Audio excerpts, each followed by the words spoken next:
I have family members with mental illness, and then just very early in my career, when I got out of college, I went and worked at a runaway youth shelter, and I was 22 and very naive. And for me, it was a very formative experience because I really, really, really wanted to help, and I was trying to help, but I also realized I didn't know very much.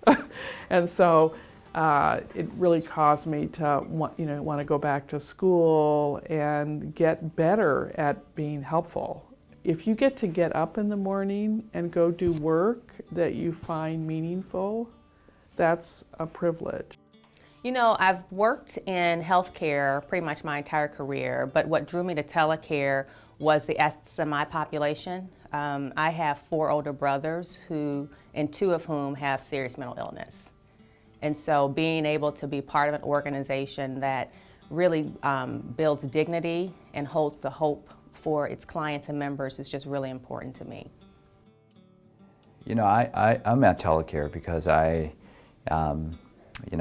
my family has been personally touched by mental illness, and I share with you I have a 6-year-old with developmental disabilities, and I also lost a family member to suicide.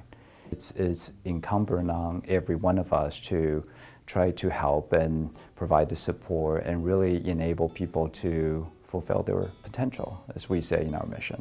Well, I came to Telecare because there's compared to other organizations I've worked for, Telecare has just a fantastic overlay of professional resources, and the fact that most of the leadership of the organization are clinicians by background and bring that to the table with them in their work life, I think creates a lot of that culture that we're talking about. It really helps to create an organization that focuses on quality and focuses on patient care. We are the culture and we are the milieu. We're the value of Telecare, and we promote that. So we may have to deal with new exercises in using tools for their utilitarian value, but we create and promote the culture. And as long as we keep that in mind, then we'll be fine.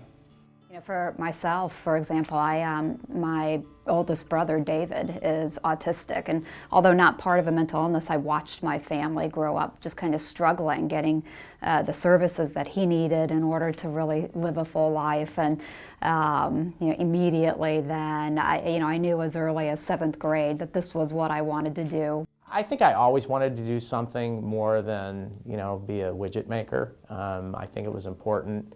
I think it is important, and it's why people stay here, that the company's mission and what we're providing is something that's contributing to making the world a little bit better and hopefully helping people. And I think that was, in my heart, important in some respect. I didn't know that I would end up in a mental health company when I was in college or early in my career, but I think I'm glad it worked out this way.